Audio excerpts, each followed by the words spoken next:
Hello and welcome back to our We Interview series here on gamingtrend.com. Today we're talking to the writing team from Star Trek Resurgence.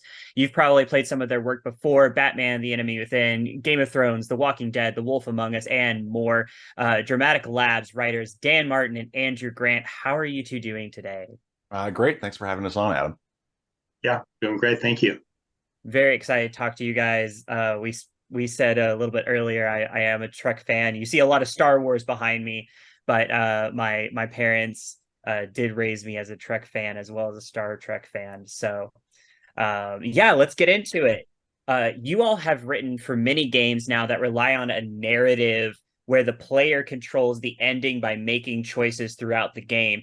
How has your previous work maybe inspired the direction that you guys went with Star Trek Resurgence? We think of it as a continuation and evolution of what we've done before. We've changed the format a bit. It's one epic tale told across roughly 10-ish hours, as opposed to releasing it episodically, which was great for us because we got to write the whole thing, see the whole thing, and then look back at what where it starts and fine tune it across the whole story, which you don't really get to do when the first episode is out the door and you're still trying to finish it. But in a lot of ways, Star Trek, it worked the other way.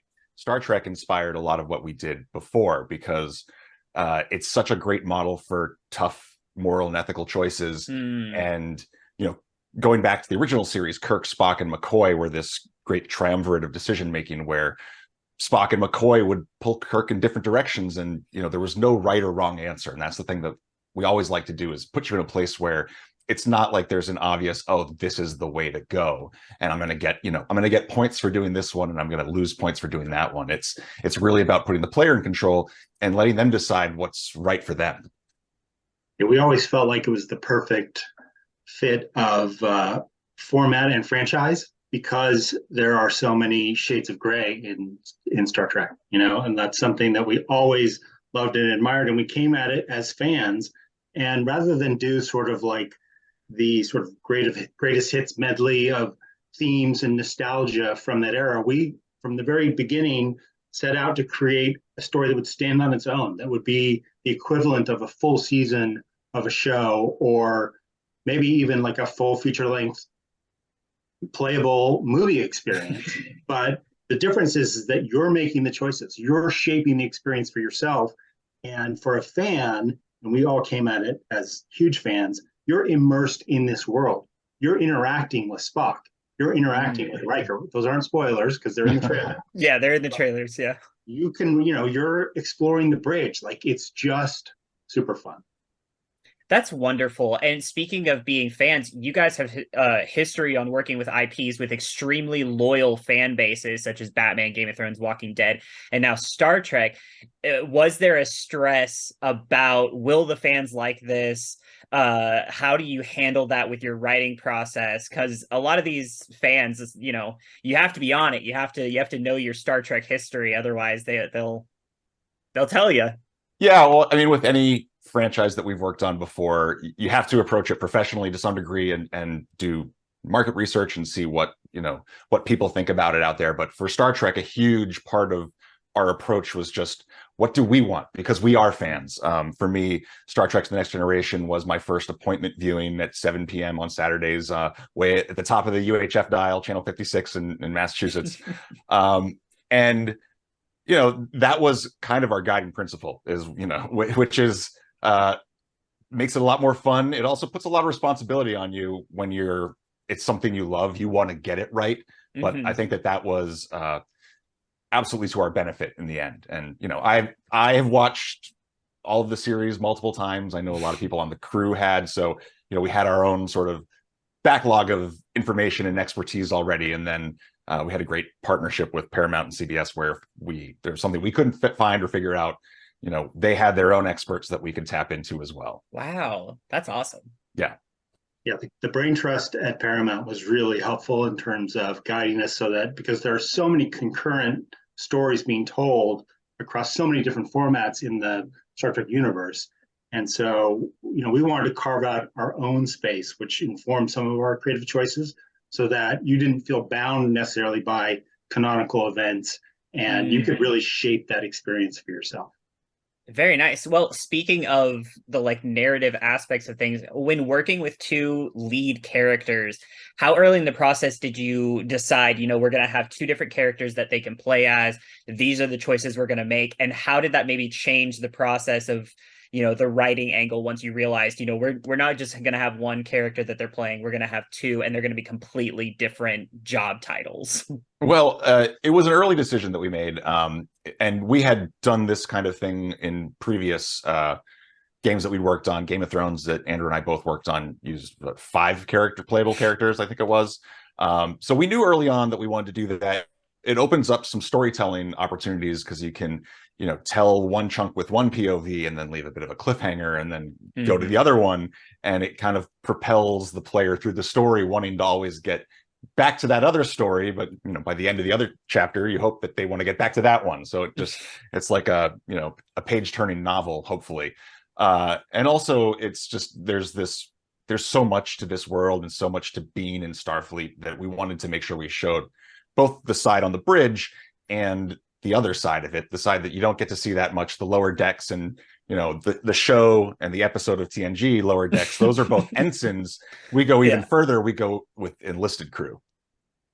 Yeah, we knew early on that we wanted to explore the lower decks. Like, that was a given. And then, of course, you're making more diplomatic decisions and more sort of pressure-packed decisions on the bridge. But by the same token, Carter, our playable character, he has some hefty choices to make throughout the narrative. But what's nice is that it organically created sort of an A and B storyline so that you could hand off from one POV to the other, and it would feel sort of like the show where, okay, now I'm dovetailing back to see what's happening in this other area of the story. Something that I noticed was people really did appreciate the writing being very fluid, going from one character to another. And I know that could be very, very difficult to get correct. So kudos to you guys for working so hard, and your fandom really seems to come through with just the feeling of it being Star Trek. Well, thank you. And we want to also point out that like the cinematics team did a great job of figuring out the ways. In some cases, when it's going back and forth more quickly, it becomes more and more difficult to make those transitions. And they really studied the look of Star Trek across all eras, going back to the motion picture with leaving space dock, and then sort of the syndicated weekly television of the Next Generation up through Star Trek First Contact for big budget Hollywood look, and even the more recent iterations. That's wonderful. Now, this is our last question. I've appreciated all of your answers so much, but we always ask the same question. What is one memory of your time in gaming that will live for you guys forever as a happy memory? As a gamer, as a player, you mean? As it could be your playing experience, your work on games, anything in the gaming realm that really just made you happy, and it's going to always be in your brain forever. Oh, well, then I have to go with something working on this project, which was directing Jonathan Frakes as the voice of Riker in this game, because as a fan of Star Trek, he's certainly, particularly Next Generation, he was a huge figure. And also Jonathan Frakes' work behind the camera is so important, that just to be involved with him and have him bring that authenticity and genuine Star Trek to our game was huge. So that was a pinch me moment. My first job in Hollywood, I worked in the Roddenberry building on the Paramount lot. So it's very much a full circle experience for me here. Did you have to like calm your nerves before like talking to him for the first time? Because I feel like that's something that I would have trouble with, is just like, I think before we got started, certainly, but then once he was set up in the voice booth, it was time to go to work. And what would a Starfleet officer do? They'd put it aside and they'd go to work. Yeah. How about you, Andrew? What's one memory that you'll always remember? What stands out for me is something, I came out of the film industry, which of course is a linear narrative, and you write something and it disappears into the ether and you hope someday it gets made. But what I'm reminded of lately watching people play through the game is that, it's just a unique experience when you're watching someone on Twitch or on YouTube playing through the game, and these moments that you hope are going to land, and to see their like real-time reaction to these moments that it's like, oh, it landed, it resonated, like just so gratifying. It's so unique to our medium.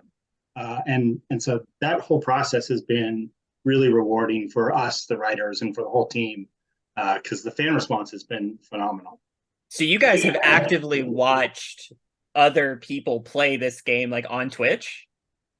Oh, That's phenomenal. I won't tell anybody. That's phenomenal. I think that's a lovely thing to do, and I love the excitement that you guys got from their excitement.